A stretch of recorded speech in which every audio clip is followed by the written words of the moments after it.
Latest breaking news ভিডিওতে আপনাকে স্বাগতম। সময়ের ধারাবাহিকতায় প্রতিনিয়ত খেলাধুলার সংবাদ জানতে আমাদের চ্যানেলটি এখনই সাবস্ক্রাইব করুন। শঙ্কাটা আগে থেকেই মাথাচাড়া দিয়েছিল।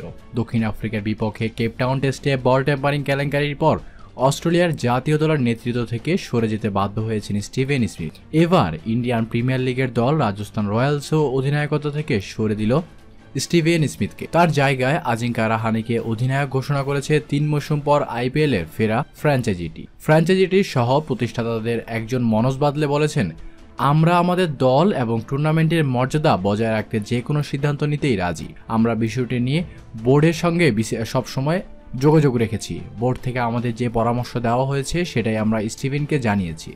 এটা ভালো হয়েছে যে তিনি দায়িত্ব থেকে অব্যাহতি দিয়েছেন। সেই সঙ্গে আমরা আমাদের দলের ভবিষ্যতে অধিনায়ক হিসেবে আজিঙ্কা রাহানেকে নির্বাচিত করেছি। এদিকে রাজস্থানের একটি সূত্রে বরাত দিয়ে ভারতীয় গণমাধ্যম জানিয়েছে, স্মিথকে ফ্র্যাঞ্চাইজির পক্ষ থেকে নেতৃত্ব ছাড়ার জন্য চাপ দেওয়া হয়েছিল। বলতে গেলে তাকে এক প্রকার সরিয়ে দেওয়া হয়েছে।